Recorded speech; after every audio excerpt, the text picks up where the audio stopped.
সবাই দেখছে যে রাজা উলঙ্গ, তবুও সবাই হাততালি দিচ্ছে।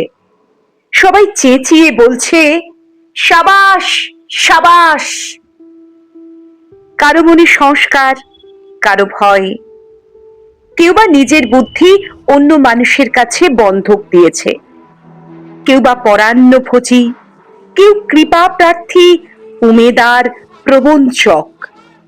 কেউ ভাবছে রাজবস্ত্র সত্যি অতীব সূক্ষ্ম, চোখে পড়ছে না যদিও, তবু আছে। অন্তত থাকাটা কিছু অসম্ভব নয়।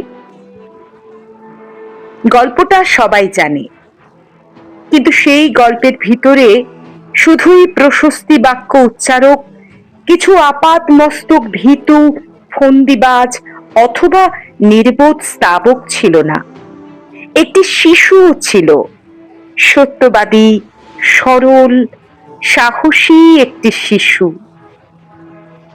নেমেছে গল্পের রাজা বাস্তবের প্রকাশ্য রাস্তায়। আবার হাততালি উঠছে মুহুর্মুহু, জমে উঠছে স্তাবক বৃন্দের ভিড়।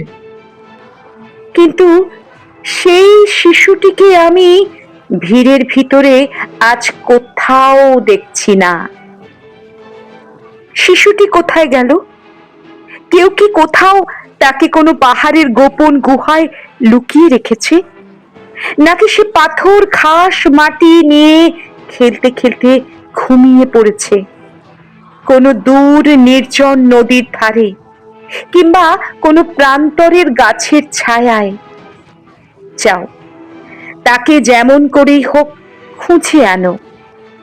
শেষ একবার এই উলঙ্গ রাজার সামনে নির্ভয়ে দাঁড়াক। শেষ একবার এই হাততালির ঊর্ধ্বে গলা তুলে জিজ্ঞাসা করুক, রাজা, তোর কাপড় কোথায়?